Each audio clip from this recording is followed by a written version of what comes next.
हुआ ना, हो गया।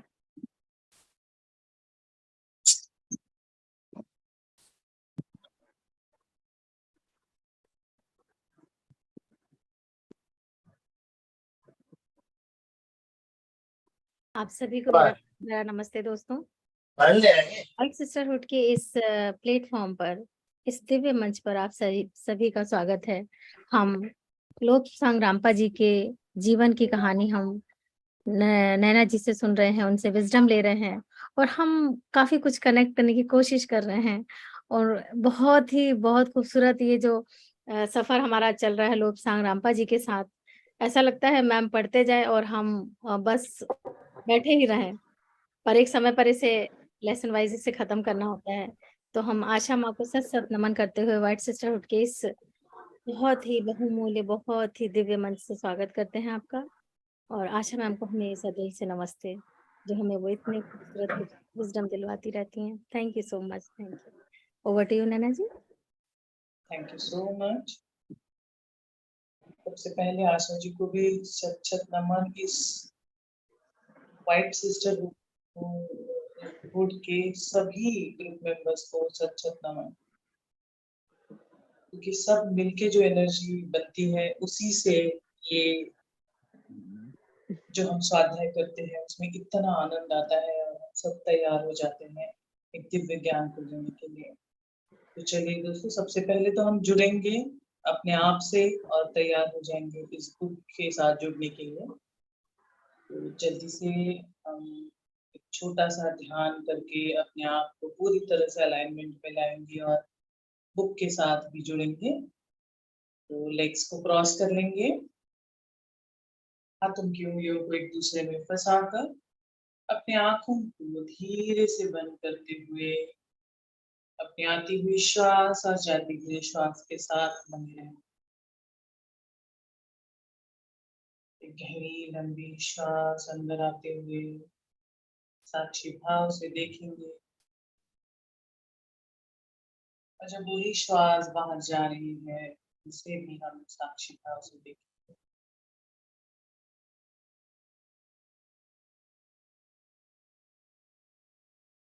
आती हुई श्वास और जाती हुई श्वास, हर एक आती हुई श्वास के साथ हम तैयार होते जा रहे हैं इस दिव्य बुक के ज्ञान से जुड़ने के लिए, जिसका नाम है द थर्ड आई। लिखा है टी लोबसांग रामपा जी ने, जो अपने आप में एक बहुत ही ग्रेटेस्ट मास्टर्स है, जो तिब्बत के लामा भी थे। और इस बुक के द्वारा उन्होंने अपने जीवन में जिस तरह से उनकी शिक्षा हुई एज अ लामा, इस तरह से उन्हें ज्ञान अर्जित किया, किस तरह से थर्ड आई ओपन की और इस थर्ड आई के द्वारा कैसे वो अलग अलग आयामों तक पहुंचे, सारी बातों का वर्णन इस बुक में दिया हुआ है। और हम इस बुक के साथ जुड़ते हुए इस ज्ञान को अपने अंदर उतारें। हम भी अपने आप को पूरी तरह से तैयार करते हैं और रेडी हो जाते हैं इस ज्ञान को और गहराई से समझने के लिए। आती हुई श्वास और जाती हुई श्वास के साथ पूरी तरह से अपने आप को अलाइनमेंट में लाते हुए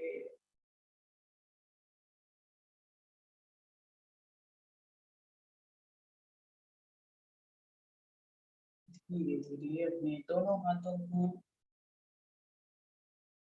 रब कर लीजिए और अपने आप को फिर रख लीजिए।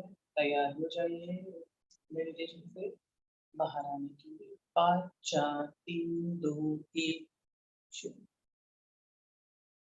हाथों को आंखों पे रख लीजिए और एक अच्छी सी स्माइल के साथ पूरी तरह से तैयार हो जाइए इस ज्ञान को लेने के लिए।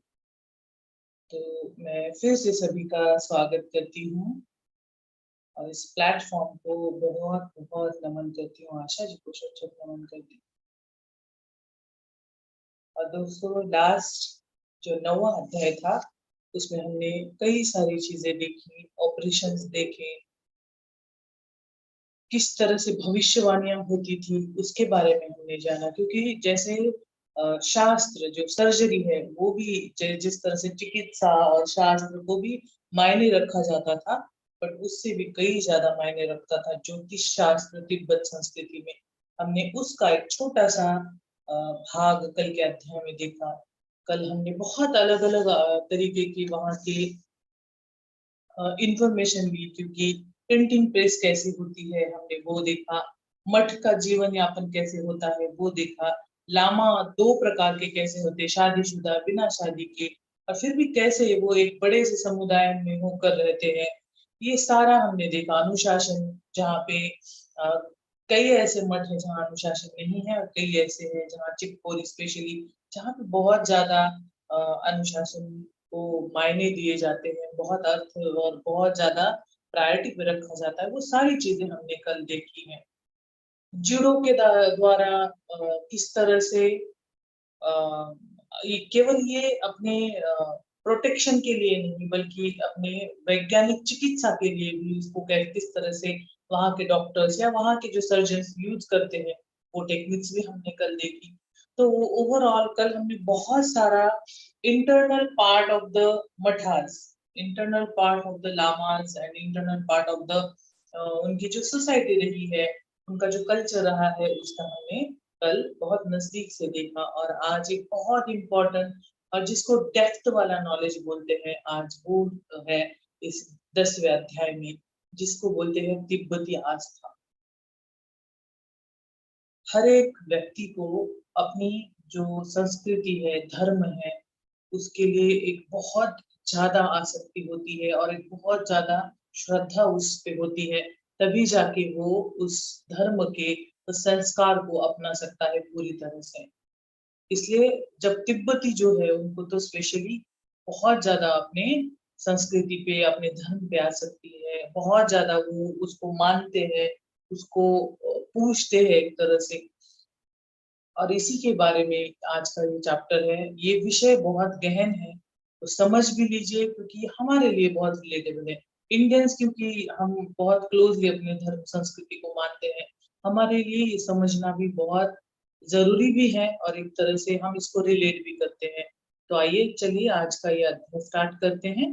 बीच में ऐसी बहुत सारी भविष्यवाणियां और बहुत सारी ऐसी डेट्स दी जाएंगी, तो वो पार्ट जैसे जैसे आता जाएगा मैं वहां पे आपको इजीली एक्सप्लेन करती जाऊंगी, जितना कर सकते हैं, क्योंकि ये रेफरेंसेस इसमें दिए हुए हैं, और वो रेफरेंसेस ऐसे हैं कि अ, मेरी कोशिश यही रहेगी कि वो सारा कवर कर।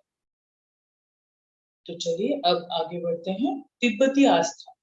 हो सकता है कि आपको हमारे जीवन शैली के बारे में जानना रोचक लगे। हमारा धर्म बौद्ध धर्म का ही एक प्रकार है, परंतु ऐसा कोई शब्द नहीं जिसमें मैं आपको उसका अर्थ समझा सकूं।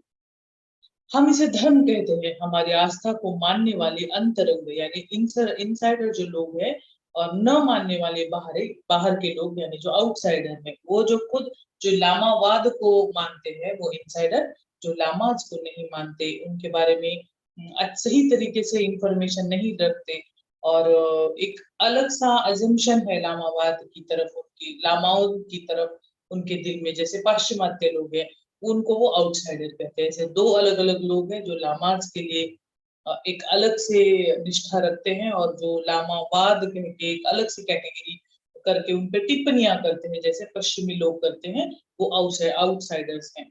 वो कहते हैं इनसाइडर और आउटसाइडर, ऐसे दो लोग मानने वाले कहते हैं।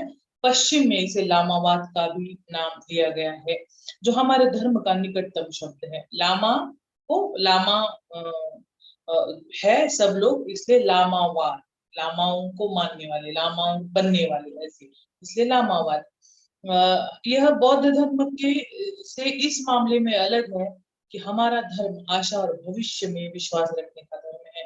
हमारे लिए बौद्ध धर्म निराशा और नकारात्मकता का धर्म है। हम निश्चित तौर पर यह नहीं मानते कि कोई सर्वव्यापी पिता हमें देख रहा है और हमारे हर स्थान पर वस्तु की निगरानी कर रहा है। यानी ये परम पिता परमात्मा के अस्तित्व को थोड़ा सा नकारने वाली बात है, जबकि बौद्ध धर्म में ये माना जाता है कि जो कुछ हो रहा है वो डिवाइन की गाइडेंस से हो रहा है, यानी यूनिवर्स यानी परमात्मा की गाइडेंस के या उनके देखरेख में हो रहा है, तो वो लामास जो है वो इसको मानने को नहीं, वो इसको मानते नहीं है। बहुत सी सिमिलैरिटीज है बौद्ध धर्म में और लामाओं के इस मतलब इस इनके तिब्बतियन धर्मों कैटेगरी में, बट कुछ ऐसे भी है जो बेसिक बहुत ज्यादा डिफरेंसेस भी है, और ये हर धर्म में होता है। कोई धर्म एक को मानता है, कोई अनेक को मानता है, कोई सर्वव्यापी को मानता है और कोई उसको भी नकार देता है। तो धर्म अपने अपनी निष्ठा का पाठ है, बट फिर भी ये नकारा नहीं जा सकता कि अपने धर्म की निष्ठा ही हमको एक सही रास्ते पे लाने के लिए तैयार करती है। आगे देखते हैं क्या कहते हैं। अनेक ज्ञानियों ने हमारे धर्म के बारे में विद्वत्तापूर्ण बातें की हैं। उनमें से अनेक ने हमारी आलोचना भी की है, क्योंकि वे अपने ही विश्वासों से जकड़े हैं और दूसरों का नजरिया नहीं देख सकते। मतलब उनका कहना है कि ओवरऑल देखना चाहिए कि धर्म किसी का हो, कोई कुछ भी मानता हो, हमको उसको एक्सेप्ट करना चाहिए। उसका नजरिया अलग हो सकता है, आपका नजरिया अलग हो सकता है, ये होता है धर्म के मामले में। तो स्पेसिफिकली ये बातें होती ही रहती है, क्योंकि यूनिवर्स सबको फ्रीडम देता है। Freedom of choice, freedom of speech, बहुत सारी चीजें फ्रीडम के अंदर आती है। इसलिए जो जो मानता है उसको नकारा नहीं जा सकता और उसकी रिस्पेक्ट भी करनी चाहिए। कुछ ने हमें शैतानी भी कहा है, क्योंकि हमारे तौर तरीके उनके लिए विचित्र है। उनमें से अधिकतर लेखकों ने सुनी सुनाई बातों और दूसरों के लेखन के आधार पर ही नतीजे निकाले हैं। हो सकता है कि कुछ दिन तक हमारी मान्यताओं का अध्ययन करने के बाद उन्हें लगा कि वो उन्हें इस विषय पर पुस्तक लिखने तक की समझ आ गई है, जिन्हें खोजने में हमारे विद्वान भिक्षुओं ने अपना पूरा जीवन लगा दिया। मतलब कुछ ऐसे भी लोग हैं जिन्होंने बहुत थोड़े से जानकारी के ऊपर थोड़ा सा रिसर्च किया और लिख डाला। ऐसे हिंदू धर्म के मामले में भी होता है कि बहुत यहाँ आते हैं फॉरेनर्स, थोड़ा सा कुछ समझने की कोशिश करते हैं, 2 साल 1-2 साल रुकते हैं, समझने की कोशिश करते हैं, ऊपर ऊपर का ज्ञान लेते हैं। डेप्थ में घुसने इतनी उनकी एबिलिटीज भी नहीं होती है। वेद ऊपर हमारे जो इतने बड़े बड़े ग्रंथ हैं, उसकी डेप्थ में समझने की उनकी एबिलिटीज नहीं होती है। तो फिर वो क्या करते हैं, जितना उनको समझ में आता है उनकी एबिलिटीज के अनुसार टिप्पणी करते हैं, उसमें उनको कोई रोक नहीं सकता। तो ऐसे ही इनके धर्म के मामले में भी, इनके जो रिचुअल्स हैं उनके मामले में भी कई सारे लोगों ने बहुत निगेटिव बातें लिखी है। बहुत ग्रंथ ऐसे हैं, बहुत बुक्स ऐसे हैं जहाँ पे बहुत सारा निगेटिविटी इनके लिए लिखा गया, और बहुत से लोग इसीलिए तिब्बत को और लामाओं को खत्म करना चाहते थे। आगे वो कहते हैं कि अपने अपने नजरिए से सब देखते हैं। कल्पना करें कि हिंदू या बौद्ध धर्म का अनुयायी ईसाइयों के बाइबल को 2 घंटे तक पढ़ने के बाद ईसाइयत के सारे सूक्ष्म बिंदुओं की व्याख्या करने लगे। लामावाद पर लिखने वाले लेखकों में से कोई भी कभी अल्पायु में गुफा में लामा बनकर नहीं जिया। मतलब एक्चुअल किसी ने जिया ही नहीं है जो लामा ने एक्चुअल जिंदगी जी है, और जितने रिसर्च किए हैं इन लेखकों में से कोई भी कभी अल्पायु में गुफाओं में लामा बनकर नहीं जिया, और न ही किसी ने पवित्र ग्रंथों का अध्ययन किया है।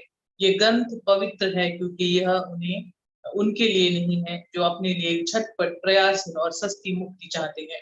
यदि कोई अनुष्ठान करना चाहता हो या आत्म सम्मोहन से स्वयं को वश में करने का करके ज्ञान प्राप्त करना चाहता हो, तो उनके लिए इन ग्रंथ में बहुत सारा ज्ञान मिल सकता है। यह कोई आंतरिक सच्चाई नहीं, बल्कि इस प्रकार सम्मोहित करना यानी खुद को ही धोखा देने की एक बचकानी हरकत है। कुछ लोगों को ऐसा लगता है कि हम एक के बाद एक चाहे जितने भी पाप कर्म करें, भगवान एक दिन हमें हमारे पापों के लिए क्षमा जरूर करेगा।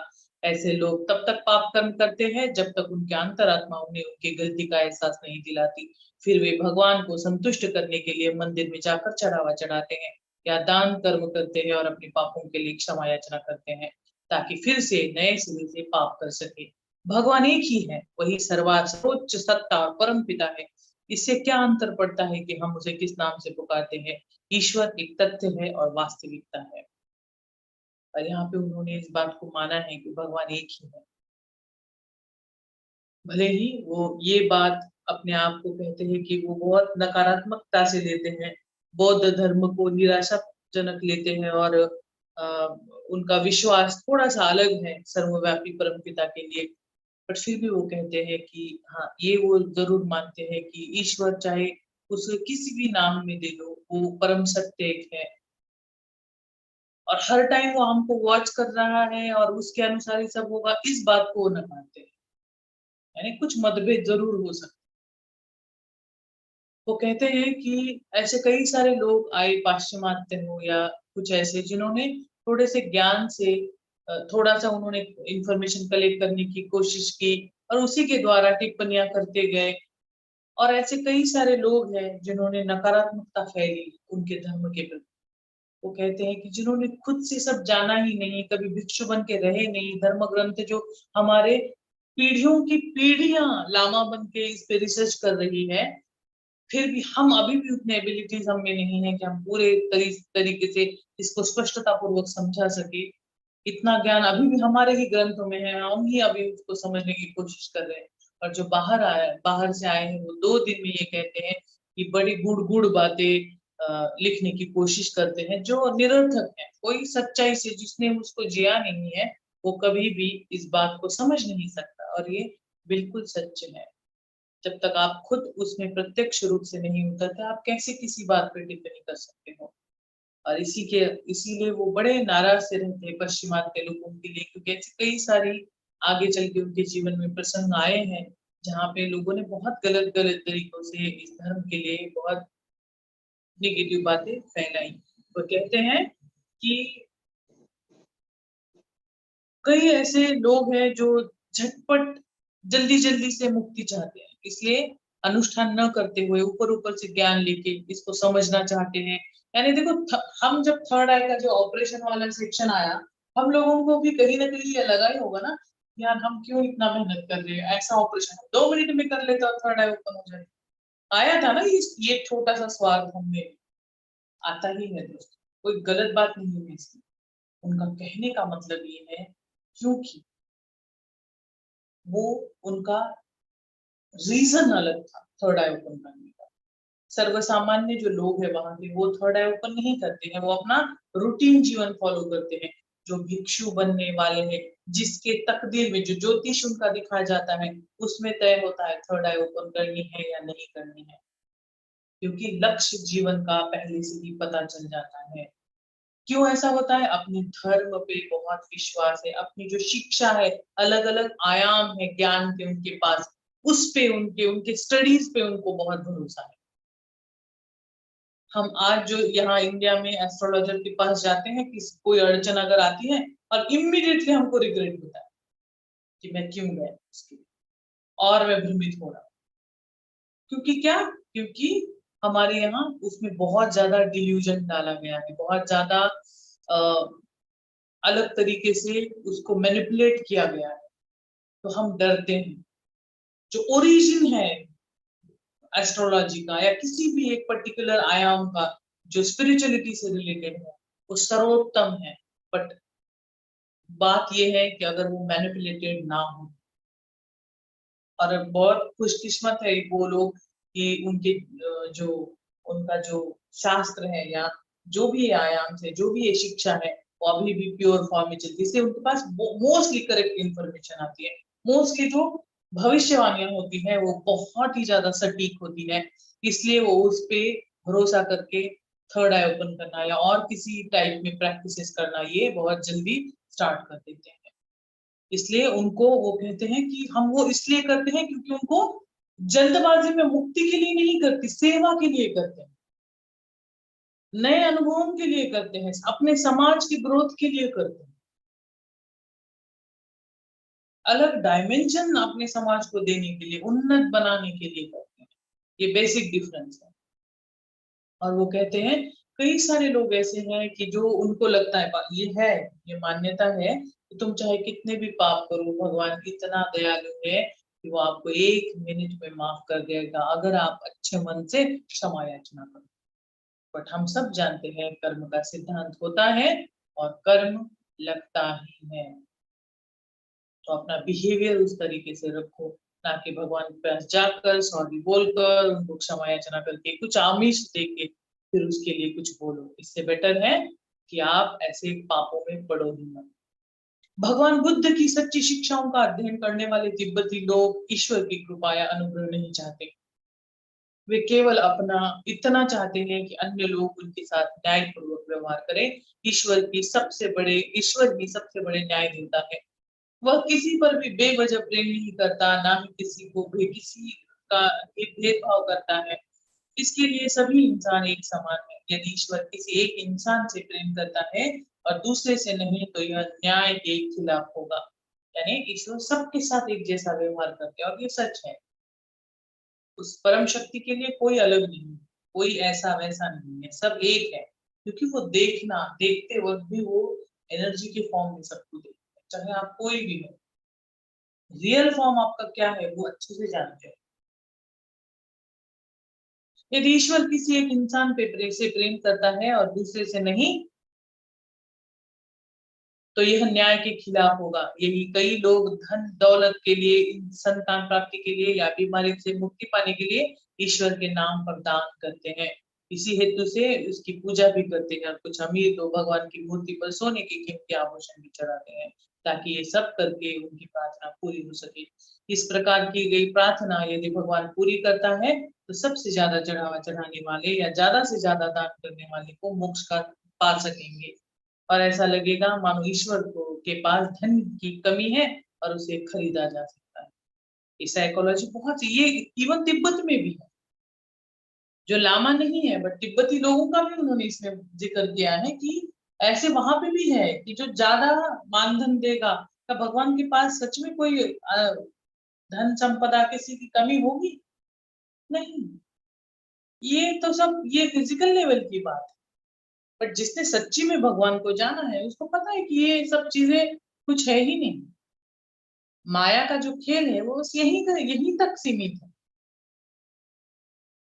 आगे वो कहते हैं कि एक इंसान दूसरे इंसान के प्रति करुणा दिखा सकता है, लेकिन वह ऐसा बहुत मुश्किल से कभी कभार ही करता है। ये सच है, कंपैशन का भाव लाना भी बड़ा मुश्किल का काम है। भगवान केवल न्याय दे सकता है। हमारा शरीर जरूर नश्वर है, लेकिन आत्मा अमर है। हमारी प्रार्थना है, ओम मणि पद्मे ओम। ओम मणि पद्मे हम, जो मणि है उसको माणी ऐसे वो बहुत दीर्घ में लेते हैं। तो वो इस तरह से हमने कई बार ये मंत्र जाप सुना है। यूट्यूब पे कई सारे इसके वीडियोस हैं।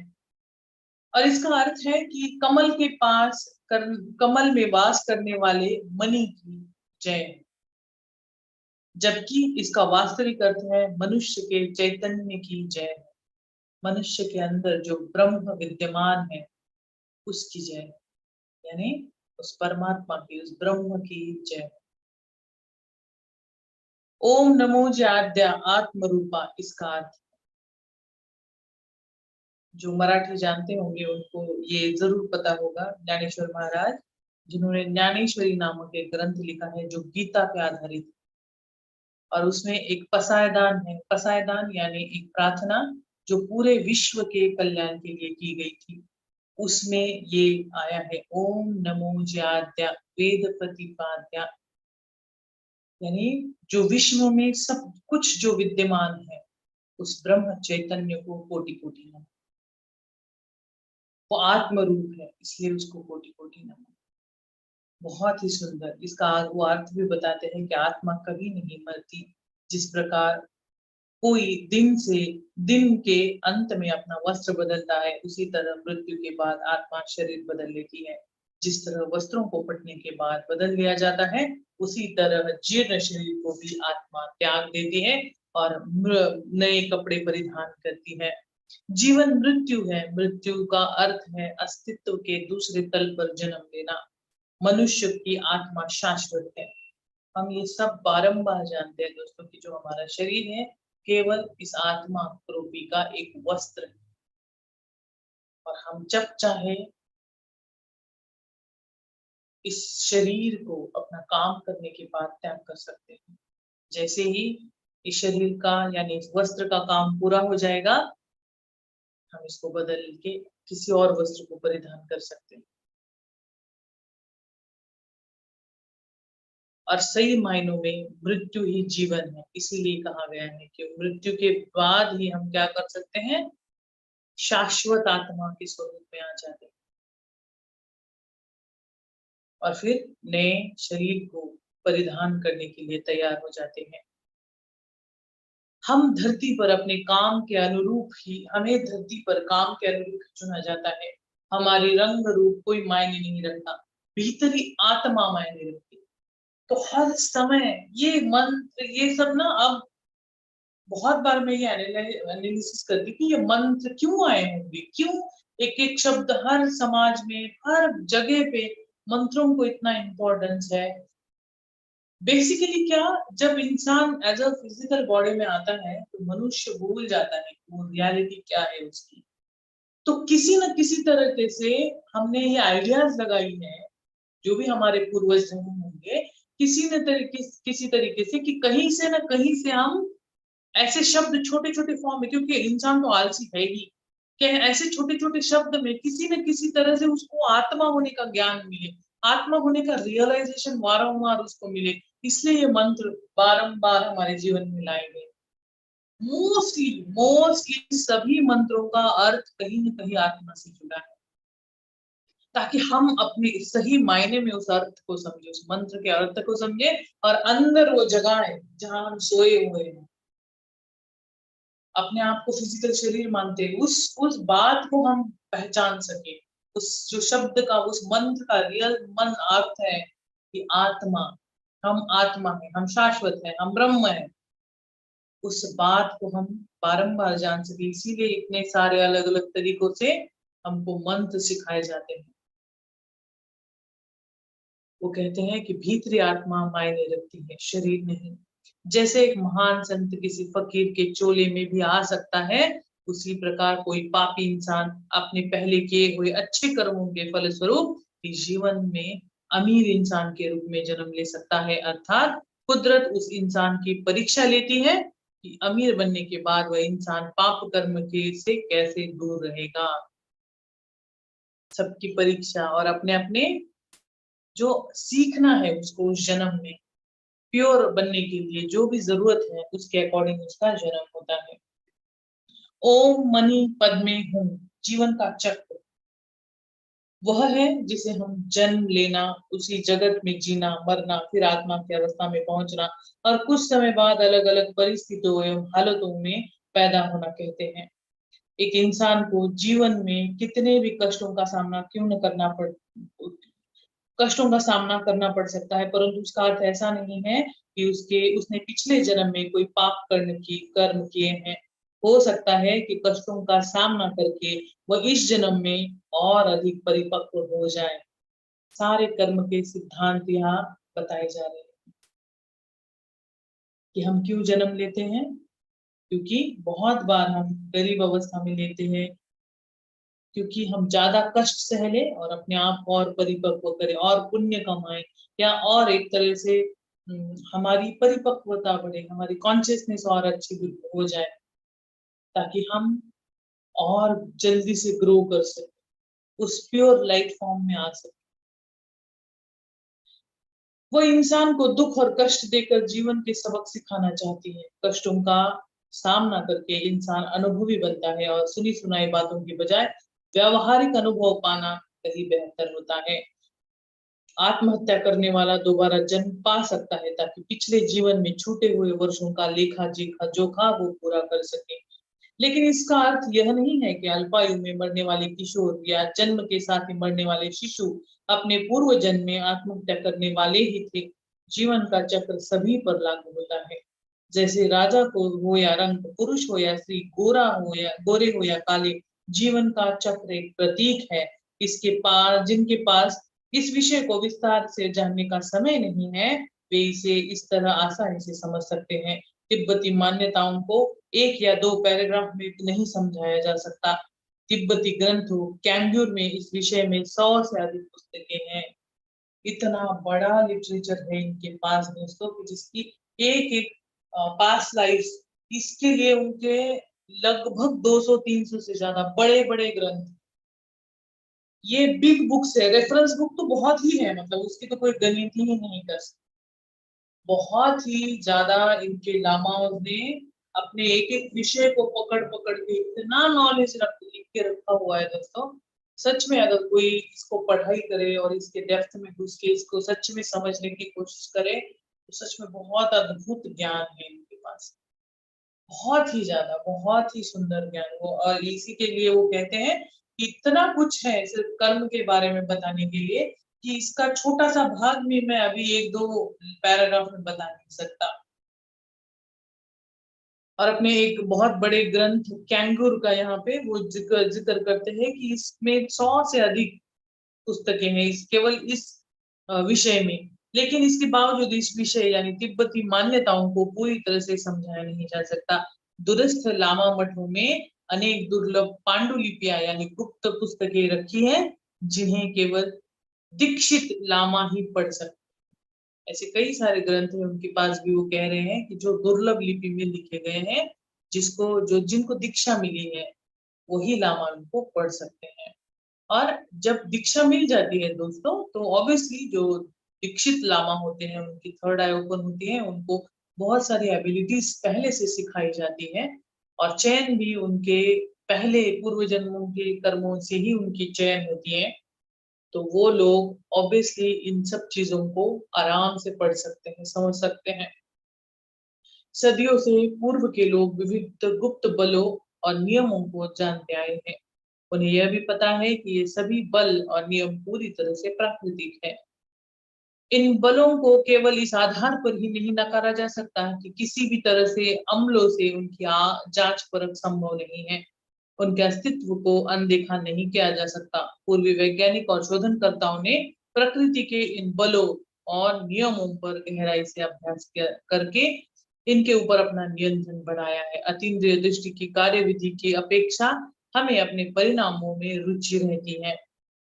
कुछ लोग अतीन्द्रिय दृष्टि के ऊपर संदेह करते हैं। वे उन जन्मजात नेत्रहीनों की तरह है जो कहते हैं कि देखना असंभव है क्योंकि उनके पास देखने का अनुभव नहीं है, क्योंकि वे यह समझ नहीं सकते कि कुछ दूरी पर रखी हुई वस्तु और हमारी आंखों के बीच प्रत्यक्ष कोई संपर्क नहीं है, तो उसे कैसे स्पष्ट रूप से और आसानी से देखा जा सकता है।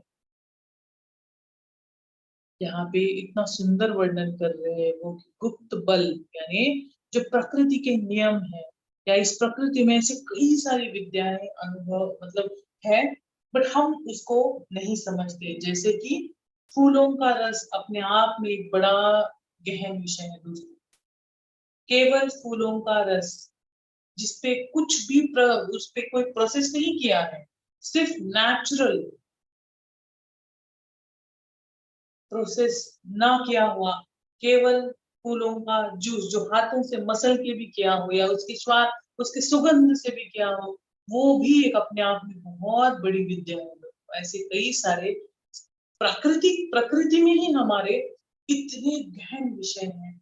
और वो कहते हैं कि ऐसे बहुत सारे गुप्त विषय, गुप्त बल या गुप्त नियमों से प्रकृति हमारी सजी धजी हुई है। और ऐसे कई सारे चीजें हमको मतलब उनको तिब्बत के वो ज्ञान के दौरान उनको वो सिखाए जाते थे, उनकी शिक्षाओं के द्वारा सिखाए जाते थे। वो कहते हैं कि बहुत सारे ऐसे वैज्ञानिक हैं, शोधकर्ता हैं जो नकारते हैं कि थर्ड आई से कुछ किया जा सकता है, क्योंकि वो फिजिकल आई से देख रहे हैं, वो उसकी एबिलिटीज को समझ ही नहीं सकते।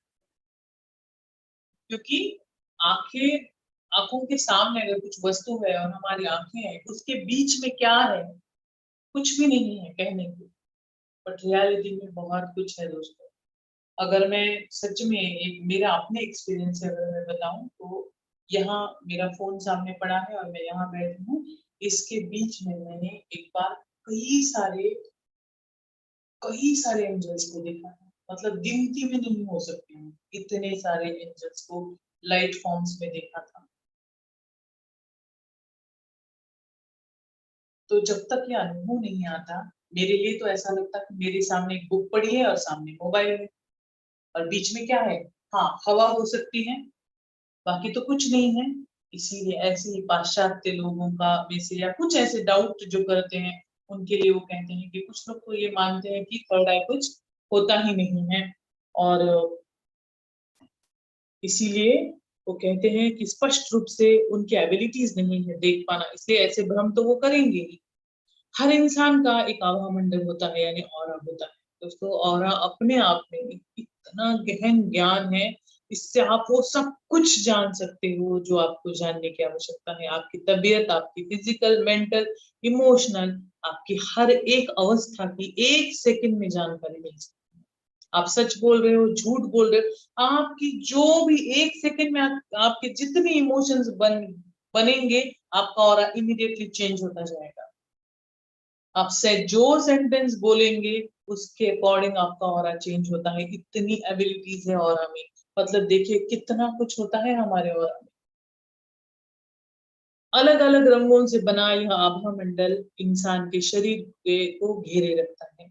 आभा मंडल को देखने की कला में माहिर लोग उन रंगों की गहनता के आधार पर किसी व्यक्ति की सेहत, निष्ठा और विकास आदि के बारे में सब कुछ जान सकते हैं। यह आभा मंडल आंतरिक जीवन ऊर्जा की विकरण है। उसे अहम या आत्मा भी कहते हैं। सिर के आसपास एक तेजोवलय यानी हॉलो या निम्बस होता है। यानी अ, हम अगर मैं यहाँ बैठी हूँ, व्हाइट सरफेस है अगर पीछे, तो बहुत इजी होता है देखना। तो आपके शरीर को, जैसे हमने 7 बॉडी में आचार्य जी ने बहुत ही सुंदर हमको पढ़ाया, बहुत ही, मतलब कितना भी आचार्य जी का उसके लिए थैंक यू करे कम है दोस्तों, क्योंकि इतना डेप्थ वाला नॉलेज कोई नहीं दे सकता, यकीन मानिए। हम ये फिजिकल शरीर में उससे लग के हमारा इथरिक बॉडी होता है, और ऐसे 7 अलग अलग बॉडीज और उन सबका मिलके एक तरह से वो ऑरा बनता है। और हर एक वस्तु का ऑरा होता है, हर एक वस्तु का, इंसान का तो होता ही है, वस्तुओं का भी ऑरा होता है। और आप चाहे अपनी सीधे आंखों से, थर्ड आई की भी जरूरत नहीं है, सीधे सीधे आंखों से भी आप देख सकते हैं। कैसे? आप एक व्हाइट पेपर लीजिए, ब्लैंक पेज, अपने हाथ को उस पे प्लेस कीजिए और एक तक अपनी नजर उस पे जमाई रखिए, उस हाथ। और आप देखेंगे कि आपके हाथों के बगल से एक धुआंनुमा, एक बहुत ही ऐसे धुएं जैसी एक लेयर बनेगी एकदम चिपक के। जिसकी जैसे एबिलिटीज हैं फिर वो थोड़ी थोड़ी बढ़ेगी, या तो आपको उसमें कलर दिखना शुरू हो जाएगा, या तो सिर्फ सफेद सफेद दिखाएगा, ट्रांसल्यूटेंट दिखना शुरू हो जाएगा। बट ये आप नॉर्मल आइज से, अपने फिजिकल आइज से भी बहुत आराम से कर सकते हैं, बहुत आराम से भी होता है। और ये बहुत अच्छे से इसको सिखाया भी जाता है।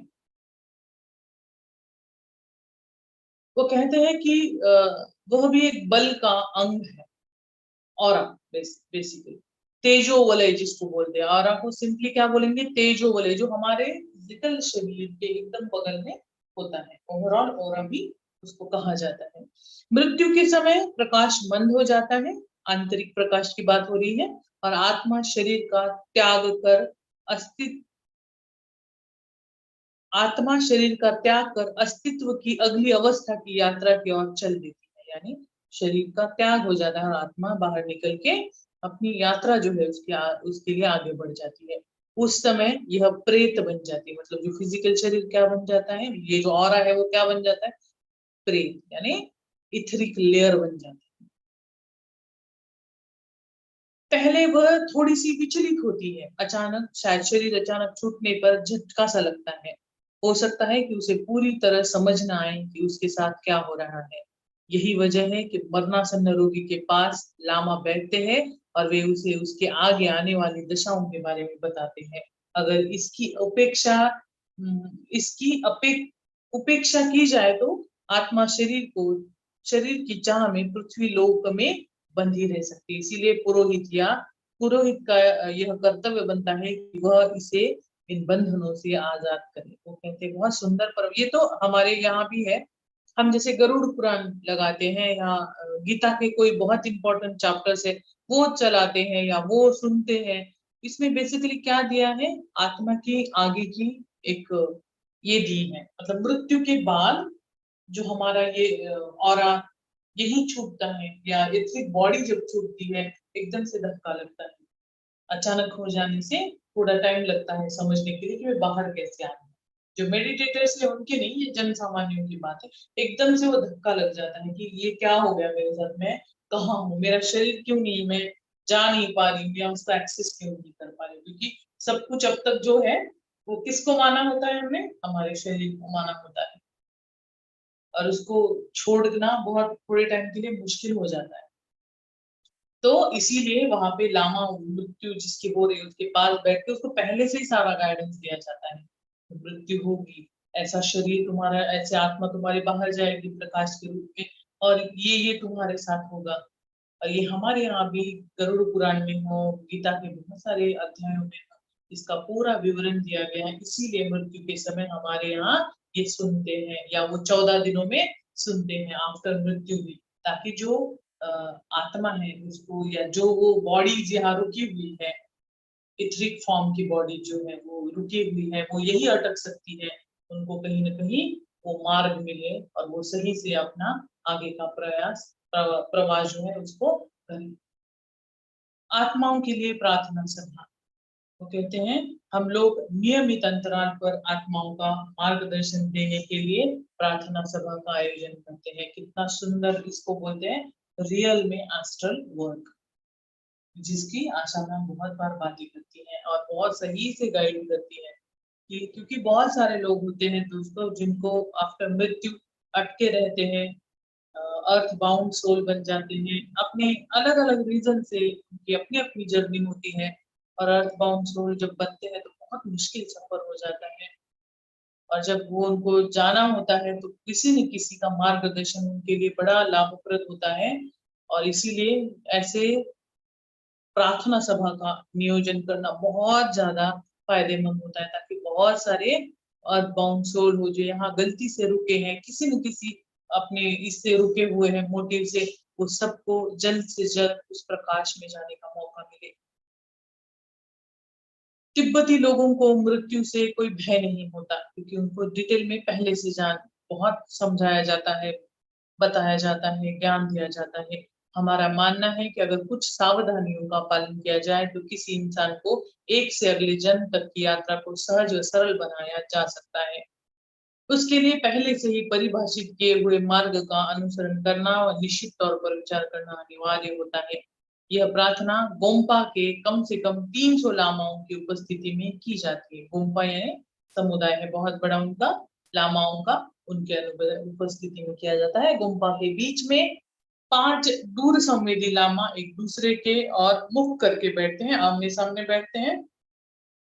प्रधान लामा के निर्देश में अन्य लामा मंत्रोच्चार करते हैं और बीच में बैठे लामा तड़पने वाली आत्मा से संपर्क साधने का प्रयत्न करते हैं।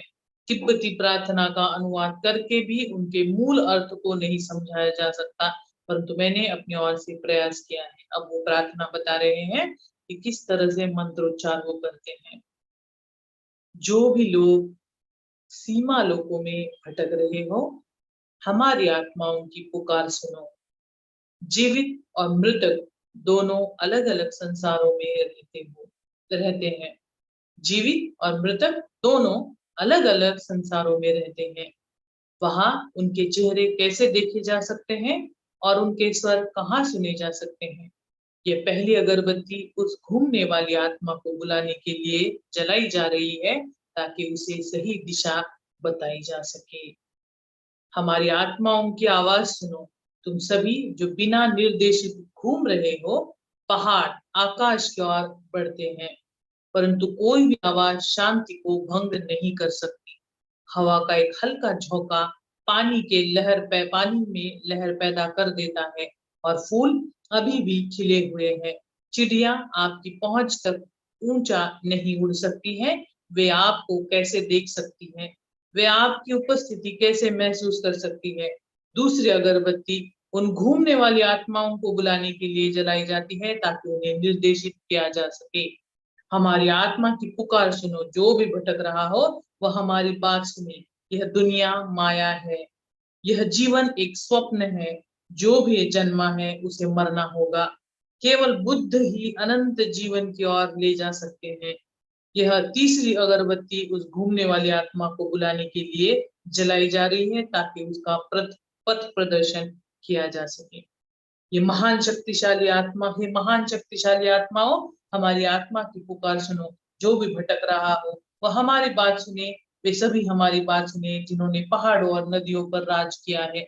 हमारा शासन केवल पल भर का था और तुम्हारे लोगों की शिकायतों का भी अंत नहीं हुआ।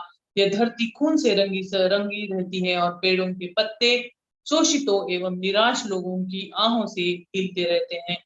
चौथी अगरबत्ती उन राजाओं और तानाशाहों की भटकती हुई आत्माओं को बुलाने के लिए जलाई जाती है, ताकि उन्हें दिशा निर्देश किया जा सके। सभी योद्धाओं, हमारी आत्मा की पुकार सुनो, जिन्होंने हमले किए, जो युद्ध में घायल हुए और मारे गए। अब तुम्हारी सेनाएं कहाँ हैं?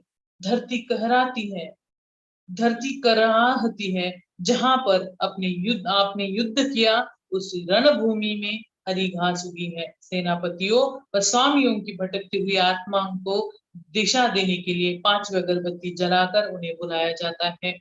सभी कलाकारों और विद्वानों, हमारी आत्मा की पुकार सुनो। तुमने चित्रकारी और लेखन का कार्य किया, तुमने अपनी नजर पर जोर डाला और लिख लिख कर पन्ने रंग डाले।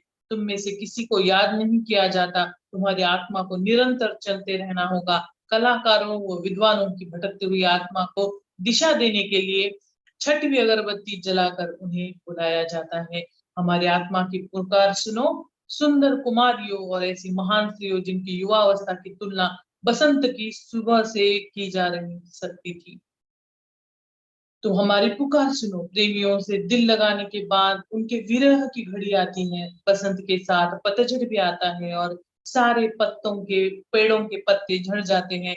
उसी तरह तुम भी अपनी सारी सुंदरता गवाकर कंकाल बन गई। उन सभी सुंदर कुमारियों और महान स्त्रियों की भटकती आत्मा के लिए सातवीं अगरबत्ती जलाई जा रही है, ताकि उन्हें संसार के बंधनों से मुक्त होकर आगे बढ़ने का मार्ग दिखाया जा सके। ये महान शक्तिशाली, हमारी आत्मा की पुकार सुनो।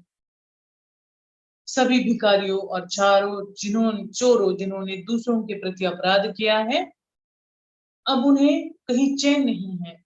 हमारी आत्मा उस संसार में मित्रों के बिना घूमती है और तुम्हें न्याय नहीं मिलता। आठवीं अगरबत्ती उन प्रेतों के नाम है जिन्होंने पाप किया और अब वे अकेले भटक रहे हैं। हमारे आत्मा की पुकार सुनो। वेश्याओं, रात की महिलाओं और जिन पर अन्याय हुआ है, वे सभी स्त्रियां इस समय प्रेत के लोकों में भटक रही है। नौवीं अगरबत्ती जलाई जा रही है, ताकि उन्हें संसार के बंधनों से छुटकारा मिल सके। अगरबत्तियों की सुगंध से भरी हुई मंदिर की संध्या में घी के टिमटिमाते हुए दीपक का प्रकाश चारों ओर फैला है। उस प्रकाश में देवताओं की सुनहरी मूर्तियों की प्रतिमाएं नृत्य करते हुए दिखाई देती है। जो लोग मर चुके हैं, उनकी आत्मा शरीर में बाहर भटक रही है और आत्मा को अब भी उस शरीर का आकर्षण है। लामा ऐसे आत्माओं से संपर्क साधने का प्रयास करते हैं और लामाओं के मानसिक संतोषों से हवा में भारीपन छा जाता है। और धूसर लाल रंग के चोगे पहने लामा पंक्तियों में एक दूसरे के और मुख किए बैठते हैं और मृतकों की स्तुतियों का गायन करते हैं। एक तरह से उनको एहसास दिलाते हैं, उनको मानते हैं कि हाँ वो भी थे, उनको आइडेंटिफाई करते हैं। उनका एक, उसको बोलते हैं ना कि हमने भी कुछ किया है, उस तरह का भाव उनको देते हैं कि हाँ आप भी थे। एप्रिसिएशन का भाव उन सभी मृतक लोगों के लिए, ताकि वो इस मोह में शरीर के मोह में अटकने के बजाय सीधा सीधा अपना प्रयास कर सके। ये सारी जो अब तक मैंने जो बोला है, वो सारी एक प्रार्थना है जो वो बार बार रिपीटेडली बोलते रहते हैं और उसके द्वारा उनको एक चैनल करते हैं कि लाइट की तरफ वो आगे बढ़े, अपने आत्मा के आगे का जो प्रवास है उसकी तरफ वो आगे बढ़े। मंदिर के दूसरे हिस्सों में जीवित शरीर की भांति आंतरिक अंगों की सरसराहट, शरीर के अंदर तरल पदार्थों का प्रवाहित होना और फेफड़ों में श्वास लेने की आवाज सुनाई दे रही है। जब मृतकों की आत्माओं को निर्देश देने के बाद मंत्रोच्चार का समारोह समाप्त होता है, तो शरीर के अंगों के सुर बदल जाते हैं और धीरे धीरे अंततः उस ध्वनि में बदल जाते हैं। जो मृतक की देह से आत्मा से निकलते समय आती है, फिर एक छोटा सा सन्नाटा छा जाता है, जैसे मरते वक्त एकदम घर घर का, जैसे गले में एक अलग टाइप का आवाज आता है, उसी तरह का आवाज वहां पे बैठे हुए जो लोग हैं उनके साथ भी आने लगता है, इतने जोर जोर से उनकी एनर्जी हेवी हो जाती है। जब वो जब बोलते हैं, वो सब मंत्र उच्चार करते हैं, उनको मार्गस्थ करते हैं प्रकाश का, और ये एहसास दिलाते हैं कि ये दुनिया आपके लिए नहीं है, जो मृत लोग हैं उनकी दुनिया अलग है, जो जीवित है उनकी अलग है। अपने आप को उस दिशा में ले जाइए, क्योंकि यहाँ पे अभी कोई नहीं सुन सकता आपको, तो एक अलग दुनिया आपकी है, आप वहां चले जाइए। और एक सही तरीके का मार्गदर्शन, अप्रिसिएशन उनको मिल जाता है, तो वो सही तरीके से वहां से जाना शुरू कर देते हैं। और उससे क्या होता है, एक जाते हो वो जो आवाज है, वो उस तरह के अमृत की जैसे आवाज आती है, वैसी वो आवाज वहां पे थोड़ी देर के लिए रहती है। जब मंत्रोच्चार शांत होने लगते हैं तब, और फिर एकदम से सन्नाटा छा जाता है, और इसी सन्नाटे के साथ एक जागरूकता आ जाती है, जिससे पता चलता है कि हमारे आसपास ऐसा बहुत कुछ था जो सुन रहा था, जो सुन रहा था और प्रतीक्षा कर रहा था मानसिक संदेश देने वाले लामा अब तक अपनी ओर से टेलीपैथी जारी रखते हैं।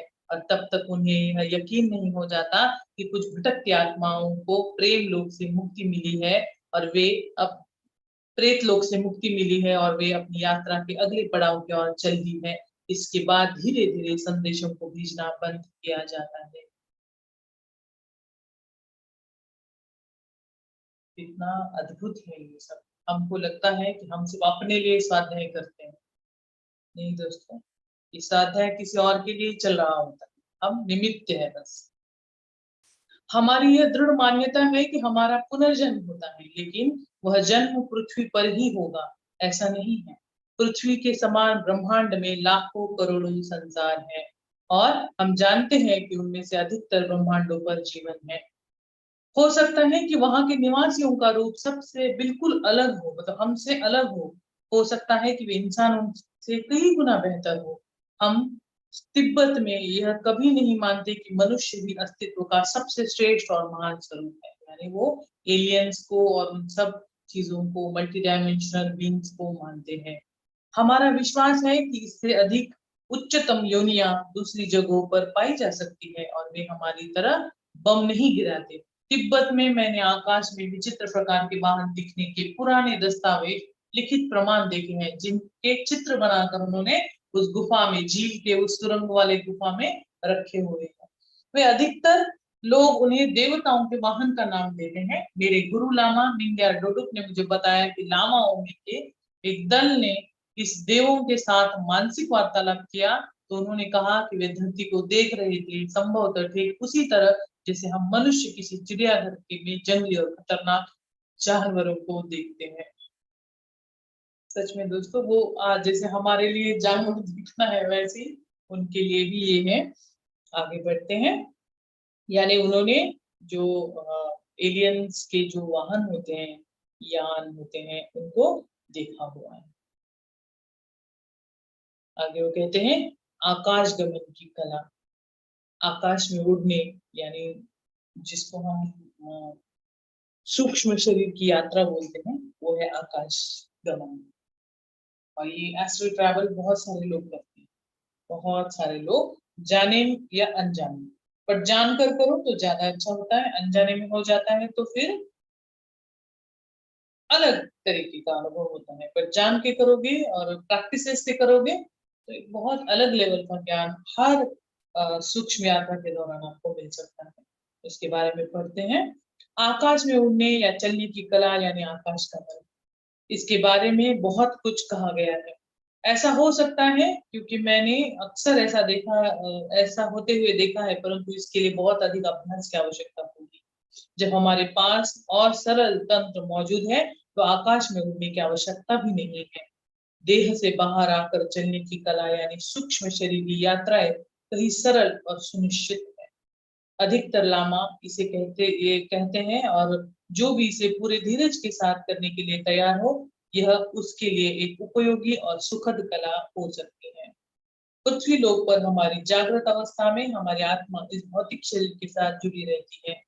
जब तक उचित प्रकार का प्रशिक्षण न दिया गया हो तब तक उन्हें अलग करना संभव नहीं होता। जब तक नींद लेते हैं तो केवल ही भौतिक शरीर को ही विश्राम की आवश्यकता होती है। आत्मा स्वयं को अलग करके सूक्ष्म जगत में घूमती रहती है। ये हम सब जानते हैं कि हम जब सोते हैं तो हमारी जो आत्मा है वो अस्ट्रल ट्रैवल करने निकल जाते हैं, क्योंकि सिर्फ ये फिजिकल शरीर है, इसको विश्राम की आवश्यकता, आत्मा को कोई जरूरत नहीं है। तब तक जब तक हम नींद लेके एनर्जी को इकट्ठा फिर से करते हैं तब तक आत्मा कितनी बार घूम के आ जाती है।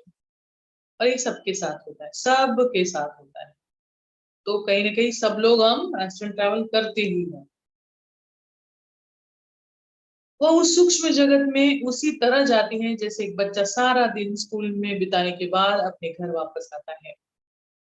आत्मा और भौतिक देह के बीच एक सुनहरे यानी सिल्वर कॉर्ड जिसको बोला जाता है, उससे संपर्क बना रहता है, जिसमें असीमित विस्तार की संभावना है। अनलिमिटेड आप घूम सकते हो, वो टैंगल नहीं होता। वो ऐसा धागा है जो अटकता नहीं है, वो अब कितना भी फैल सकता है, कितना भी बड़ा हो सकता है, और वो हमारे साथ जुड़ा रहता है, कंटिन्यूस जुड़ा होता है।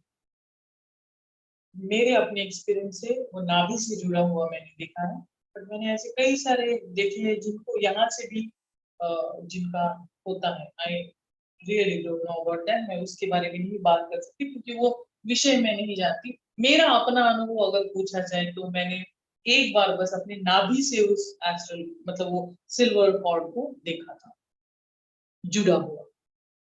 तो वो कहते हैं कि जब तक वो आप सिल्वर कॉर्ड अगर हमारी जुड़ी हुई है तब तक आप कहीं भी घूम सकते हो, मतलब आपकी आत्मा कहीं भी जा सकती है। और जब काम हो जाए तो अपने देह में वापस आ जाते हैं और फिर हमारा रूटीन चल सकता है। और तभी कभी कभी हम जब एकदम से नींद से जग जाते हैं तो एकदम धक्का लगता है, या ये ड्यूरिंग मेडिटेशन भी होता है।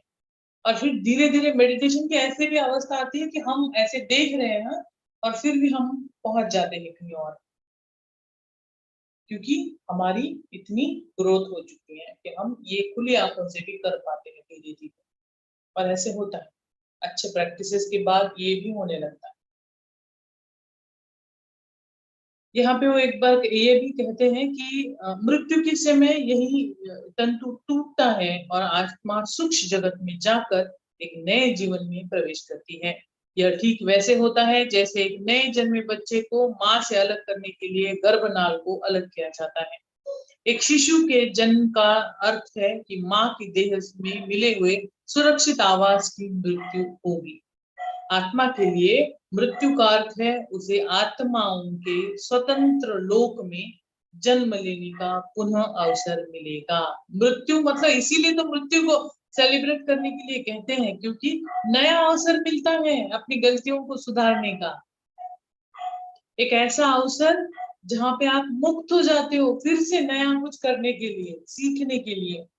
इसलिए मृत्यु को भी बहुत आनंद के साथ स्वीकारना चाहिए, क्योंकि अब नया नया प्रोजेक्ट मिलेगा, नया काम करने को मिलेगा। जो है उसको भूल के और नया कुछ और मजेदार कुछ होगा। जब तक यह रूप हला तंतु की या रस्सी से जुड़े रहेंगे, यानी सिल्वर कॉर्ड से जुड़े रहेंगे, तब तक आत्मा नींद के दौरान कहीं पर भी घूमने के लिए स्वतंत्र होती है। अगर किसी ने ऐसा करने का प्रशिक्षण ले लिया हो तो उसे नींद की भी आवश्यकता नहीं है। आज मैंने आपको बोला कि आपको नींद की भी आवश्यकता नहीं है, आप ऐसे ही जा सकते हैं मेडिटेशन के दौरान। बेसिकली या तो आप सोते सोते लेट कर भी बहुत लोग ये प्रैक्टिस करते हैं और आत्मा उनके आंखों के सामने से बाहर निकल के जाती है और घूमना शुरू कर देती है। बहुत बहुत सारे इसको बोलते हैं सचेतन अवस्था में ही देह से बाहर होने का अनुभव। आप सचेत हो, आप श्वास ले रहे हो, छोड़ रहे हो, छोड़ रहे हो, ले रहे हो। ड्यूरिंग दैट आप समझ रहे हो कि आपका शरीर से वो बाहर आ चुकी है, आत्मा वो गई है कहीं पे। जब आत्मा देह से बाहर होकर घूमती है तो सूक्ष्म जगत में वह जो दृश्य देखती है उसी के स्वप्न हमें आते हैं। उनकी छाप रूपहले तंतु के साथ जुड़ी होती है, यानी कहीं कहीं ना कहीं उस सिल्वर कॉर्ड के साथ जुड़ी होती है। भौतिक मन जिन सपनों को ग्रहण करता है, इंसान अपने जीवन में उन सपनों का अनुभव करता है। मतलब जो देख रहा है वो एक्चुअली वो हमें सपनों के दौरान दिखाई देने लगता है। सपनों जैसे कि हम स्वप्न देख रहे हैं, और कभी कभी स्वप्न भी एक अलग आयाम है दोस्तों। कभी कभी हम स्वप्न के दुनिया में ही होते हैं, ये भी एक अलग विस्तार है इसमें। इमॉर्टल टॉक्स करके एक बुक है, बहुत ही सुंदर, हनुमान जी का ये बहुत ही मेरा सबसे फेवरेट बुक है, ये one of the favourite book. उसमें इसके बारे में बहुत सुंदर वर्णन किया गया है स्वप्न लोक के बारे में, कि हम किस तरह से तुरंत स्वप्न लोक में पहुंचते हैं और किस तरह से वो स्वप्न जो हो रहा है वो कितना जुड़ा होता है हमारे एस्ट्रल ट्रैवल और उस वक्त के जो हमारे एहसास है उससे। तो ऐसा ही नहीं कि हम एक बहुत बड़ा अलग अलग डायमेंशंस पे जाते हैं, बट ये भी हो सकता है कि कभी कभी हम सब सच में उस स्वप्न लोक ही बोला जाता है उसको, उसमें चले जाते हैं और वो एक पिक्चर की तरह घूमते रहते हैं, अनुभव होते रहते हैं उसमें। वो कहते हैं कि यह केवल भूलोक पर ही होता है। ऐसे में हमारे सामने ऐसे मामले भी आते हैं जिनमें लंबे सपने भी कुछ सेकंड के अंतराल में घटते हुए दिखाई देते हैं। हम किसी को ऐसे सपने किसी को ऐसे सपने दिखते हैं जिनमें वह किसी दूर स्थान पर चला जाता है। कई बार वह समुद्र के पार जाकर किसी से मिलकर बात कर आता है, कुछ संदेश लेकर आता है, और यही ऐसे ही रिश्तेदार से अचानक याद करना। 128।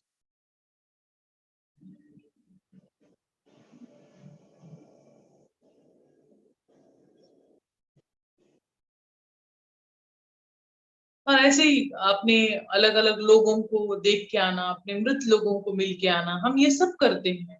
और कई इसके अनुभव हमने अलग अलग तरीकों से देखे हैं। अतार्किक स्वप्न मतलब जिसका तर्क नहीं किया जा सकता, अतार्किक स्वप्न या दुस्वप्न, इसके जाल में भी हम उलझ जाते हैं कभी कभी, क्योंकि हम भटक जाते हैं। हम बार बार जो स्वप्न अंदर देखते हैं, हम उसको अपने इस दुनिया के साथ रिलेट करने के, या दुख में और दुख दुख का स्वप्न देखा तो हम और दुखी हो जाते हैं, इस बात को ना समझते हुए कि वो कहीं और हुआ है। हम अब इस वक्त इस शरीर में है और यहाँ की बातें हो रही है। तो हम नाव में न रह के अगर किसी और चीज में जाएंगे तो वो दुख कहीं का भी हो, फिर वो आपको असर करेगा और हम उलझते जाते हैं। तिब्बत में आकाश गमन की अपेक्षा सूक्ष्म शरीर की यात्रा को अधिक महत्व दिया जाता है। आकाश गमन यानी आकाश गमन का एक अलग आयाम है और सूक्ष्म शरीर की यात्रा का एक अलग आयाम है। आकाश गमन यानी इसको किस तरह से मैं डिफाइन करूं। सूक्ष्म शरीर हमारा, हम जब नींद में होते हैं तब बाहर जाता है। आकाश गमन यानी आप एस्ट्रली घूमते रहते हो। सूक्ष्म शरीर के दौरान भी आप घूमते ही हो, ऐसा नहीं है कि नहीं घूमते, बट इसकी एक अलग व्याख्या है। अगर मैं इसको अभी आपको समझा नहीं पाई इस अध्याय के दौरान, तो मैं फिर से आपको बाद में इसके लिए बताऊंगी, क्योंकि इसको करेक्ट वर्ड्स में डिफाइन करना बहुत जरूरी है। तो आकाश गमन और सूक्ष्म शरीर की यात्रा ये दो अलग अलग चीजें हैं। और मैंने इसके बारे में बहुत बार पढ़ा है, मेरे अपने अनुभव भी अलग अलग हैं। बट हाँ, यहाँ पे एग्जैक्टली वर्णन करना इसके थ्रू वो ज्यादा जरूरी है। अगर यहाँ पे आपको क्लियर नहीं हुआ तो मैं इन दोनों के लेके फिर से आपको एक बार एक्सप्लेन करूंगी, ताकि वो डिफरेंस आपको पता चले। अभी इस बुक के साथ चलते हैं। तिब्बत में आकाश गमन की अपेक्षा सूक्ष्म शरीर की यात्रा को अधिक महत्व दिया जाता है। इसकी पूरी प्रक्रिया हमारे नियंत्रण में रहती है। आत्मा भौतिक शरीर से अलग होती है, हालांकि यह फिर भी एक रूपहले तंतु से जुड़ी रहती है। इस कला में प्रशिक्षित कोई भी इंसान अपनी मर्जी से, वह सोच भी नहीं सकता, इतनी तेजी से सूक्ष्म जगत में यात्रा कर सकता है। सूक्ष्म यात्रा करना यानी हम बैठे बैठे ही, मैं किसी और जगह के बारे में सोचूं और मैं पहुंच चुकी हूँ वहां, यानी यहाँ पे होते हुए भी मैं वहां देख पा रही हूँ, सोच पा रही हूँ और तुरंत वापस भी आ। और सूक्ष्म शरीर के साथ हम वहां पे प्रॉपरली जाते हैं, देख के फिर आते हैं।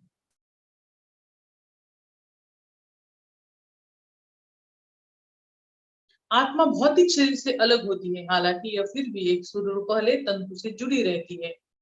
इस कला में प्रशिक्षित होने कई प्रशिक्षित कोई भी इंसान अपनी मर्जी से वह सोच भी नहीं सकता इतनी तेजी से सूक्ष्म जगत में यात्रा कर सकता है। अधिकतर लोगों के पास देह से बाहर आकर सूक्ष्म जगत में यात्रा करने की योग्यता होती है। कई लोग इस यात्रा को आरंभ कर लेते हैं, परंतु यदि उनका प्रशिक्षण कच्चा हो तो देह में वापस आते ही उन्हें झटका लग सकता है। कईयों को ऐसा अनुभव होता होगा जब अचानक झटके से उनकी नींद टूटती होगी और ऐसा लगता होगा कि अकारण ही उन्हें किसी की आवाज ने जगा दिया हो। ऐसा आत्मा के अधिक तेजी के साथ भौतिक शरीर में लौटने के कारण होता है। जब हम भौतिक और सूक्ष्म देह के बहुत हड़बड़ाहट में अलग होने या वापस आने का अनुभव करते हैं, तब ऐसा ही होता है। इससे वह रूपहला तंतु सिकुड़ सा जाता है, थोड़ा सा सिल्वर कॉर्ड थोड़ी सी सिकुड़ जाती है, इसलिए हमको धक्का लगने का एहसास होता है। जब कोई सुरक्षित यात्रा कर वापस आता है तो यह एहसास और भी बदतर लगता है। मतलब जब कोई सुरक्षित यात्रा कर वापस आया तो यह एहसास और भी बदतर लगता है। हो सकता है कि उस समय सूक्ष्म देह भौतिक देह से कई फीट ऊपर तैर रही हो। बहुत बार ये अनुभव होता है दोस्तों, जिनको भी ये सूक्ष्म शरीर के साथ जो ट्रैवल करते हैं, वो अपने शरीर के ऊपर एक अपना ही सूक्ष्म शरीर देखते हैं और उस सूक्ष्म शरीर के द्वारा वो सब देखते। और एक दूसरा ऐसा तरीका होता है कि आपका सूक्ष्म शरीर शायद वहां पहुंचा ही नहीं हो, आप ऐसे ही वहां पहुंच जाते हो और देख के आते हो।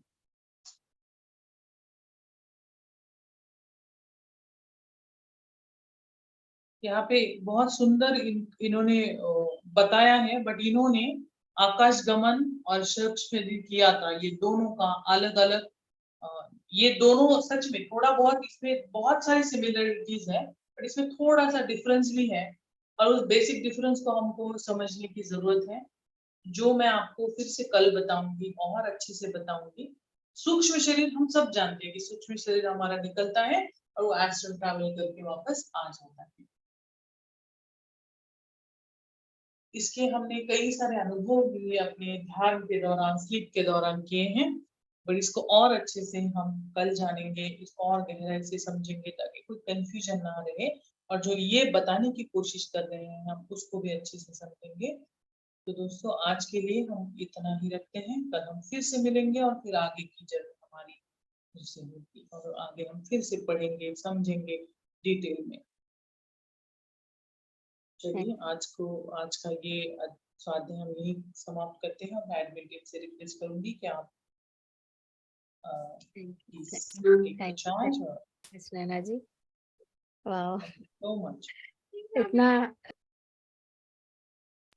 इतना अच्छा आप स्वाध्याय कर रहे थे कि वो ऐसा लगता है बैठे बैठे बस आंखें बंद हो रही थी, बहुत तेजी से आंखें बंद हो रही थी और बहुत बहुत बहुत सुंदर आप इसको समझा रहे हो ma'am, thank you so much. और आपके एक्सपीरियंसेस के साथ समझा रहे हो तो ये बहुत और समझ में आ रहा है। हाँ, लेकिन ये जो विषय अभी आपने जो छेड़ा है आज का, उसको थोड़ा और अच्छे से डाइजेस्ट करने के लिए मैं बहुत देर से सोच रही थी आपको मैसेज लिखूं कि इसको और थोड़ा हमको डिटेल में समझने के लिए फिर से कल देख। मैंने सुबह ही बोला था, मतलब सेशन स्टार्ट करते वक्त ही बोला था कि आज का जो बहुत डीप है और इसको अच्छे से समझना पड़ेगा और इसीलिए मैं स्लो चल रही थी, मुझे समझ में आ ही गया तो मैं रुक गई। मैंने कहा नहीं, कल मैं इन्हीं स्टार्टिंग में ही इसको और अच्छे से एकदम क्लियर डिफरेंसेस के साथ एक्सप्लेन करूंगी, ताकि इसमें नहीं दिया हुआ है दोस्तों, बट मैं अपने तरीके से आपको जरूर बताने की कोशिश करूंगी ताकि जितना हो सके कंफ्यूजन क्लियर हो सके। Thank you so much ma'am. चलिए हम सभी नैना जी को थैंक्स बोलते हैं हमारी तरफ से, ग्रेटिट्यूड।